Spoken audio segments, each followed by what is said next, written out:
C.o.r.o.n.avirus has taken the world by storm with almost 2 million cases and the list of dead growing exponentially longer.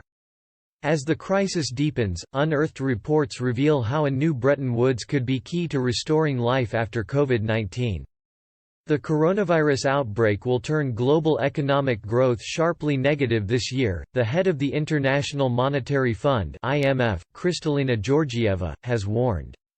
Speaking ahead of next week's IMF and World Bank Springs meeting, Ms. Georgieva claimed the world faced the worst economic crisis since the Great Depression of the 30s and forecast that 2021 would only see a partial recovery.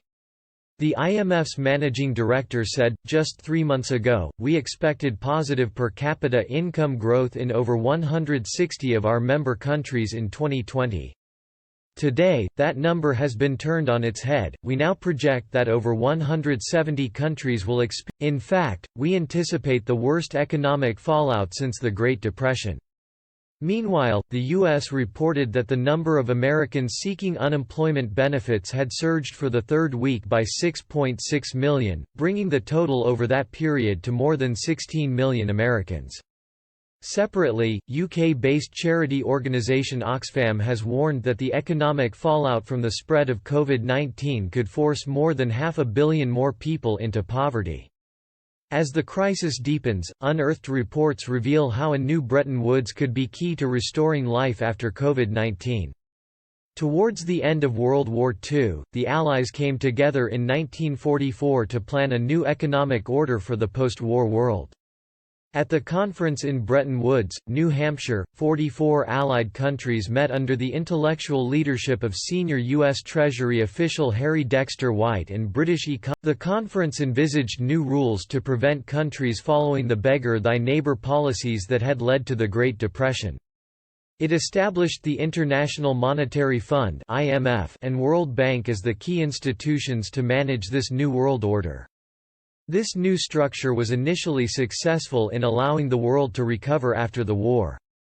The IMF put in place fixed exchange rates based around the dollar, and provided finance to allow countries to make necessary adjustments to their balance of payments provided that they followed sound domestic economic policies. The World Bank provided long-term loans to allow post-war reconstruction, including in support of the Marshall Plan. However, many are now arguing that over the subsequent 50 years the structure of the global economy has changed and that coronavirus has exposed the need for a new Bretton Woods.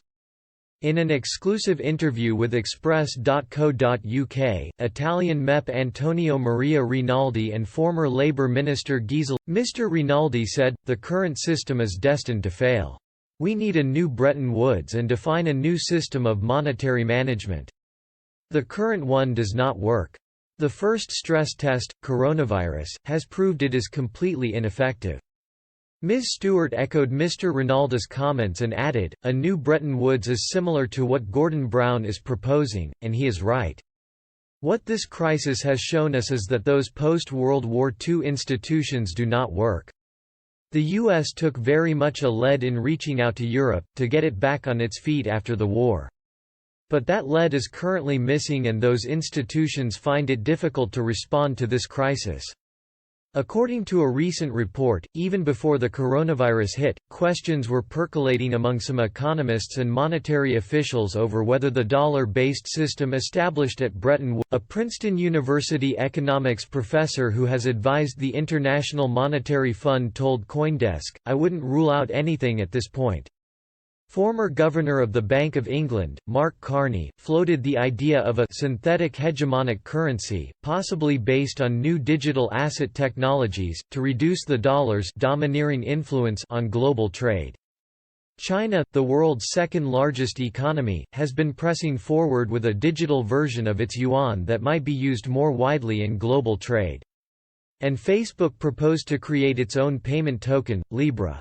Bitcoin, launched in the throes of the 2008–09 financial meltdown, also offers another alternative. Tim Shaler, a former portfolio manager at the bond fund PIMCO who now serves as chief economist for iTrust Capital, said, "Eventually we're going to get past this crisis. If there's a possibility to create some digital currency not tied to any domestic economy,